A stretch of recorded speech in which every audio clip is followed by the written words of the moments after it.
Nagpaliwanag si dating DENR Secretary Gina Lopez kung bakit siya pumasok sa rehab na isa raw sa basehan kung bakit ni-reject ni Senador Ping Lacson ang kanyang appointment. May kapalit na si Lopez na dumalo na sa cabinet meeting. Saksi si Tina Panginiban Perez. So help me God. So help me. Congratulations, General Tomato. Matapos makapanumpa, dumalo na sa cabinet meeting bilang Environment Secretary si Roy Cimatu. Bago nito ay cabinet member na rin siya, pero bilang Special Envoy for OFW refugees lang. Isa rin siyang dating AFP Chief of Staff tulad ni Angelo Reyes na naupo namang DENR Secretary noong Administrasyong Arroyo. April 23 pa siya tinawag na Secretary ng Pangulo. The other members of the cabinet is really Secretary Roy Cimatu. Cabinet na siya ngayon eh. But this time I transfer him to a more busier job. Si Lopez may mensahe kay Senador Lacson matapos sabihin ng huli na ipinasok si Lopez noon sa isang drug rehabilitation center. Isa raw yan sa basehan ng kanyang botong no.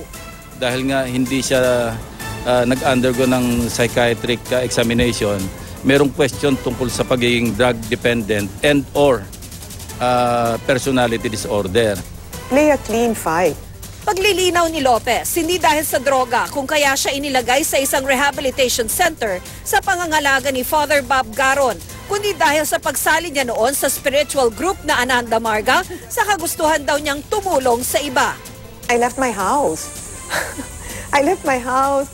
I was begging in the streets. I was 18, no? And then, I got the phone directory of my dad.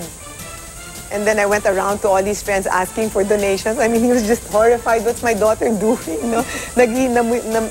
Namumulubi.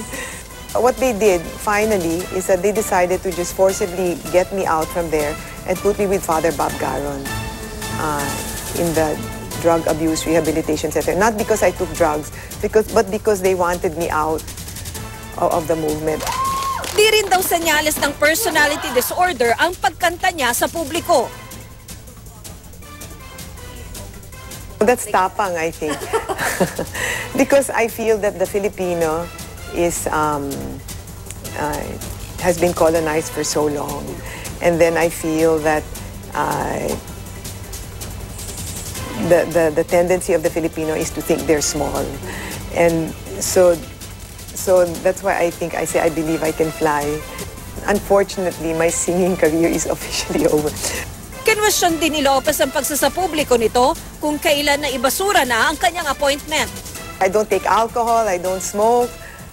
So for him to accuse me of something which happened 40 years ago and to label me on something shows that he's really going below the belt. If you want to argue with me on principles. Argue with me on the truth. Don't bring up mud just to bring up mud. Pero depensa ni Lacson, napilitan siyang ipaliwanag ang boto laban kay Lopez dahil sa pahiwatig ng Pangulo na may mga nabayaran na handa ng imbestigahan ng Senate leadership. Sayang si Gina. I really like her passion, but I remember talking about her in one of ganitong gathering. It was not about the purpose for which they were really gathered in Malacanang, but I made a pinch hit for her. You know how it is. This is a democracy. And love him when he talks. I cannot accept that. Kaya nga ako medyo umangal and I was forced to explain my vote to reject. Kasi kung hindi, magkakaroon ng parang cloud of doubt na kung ano ba talaga yung reason ko for rejecting. Ako si Tina Panginiban Perez, ang inyong saksi.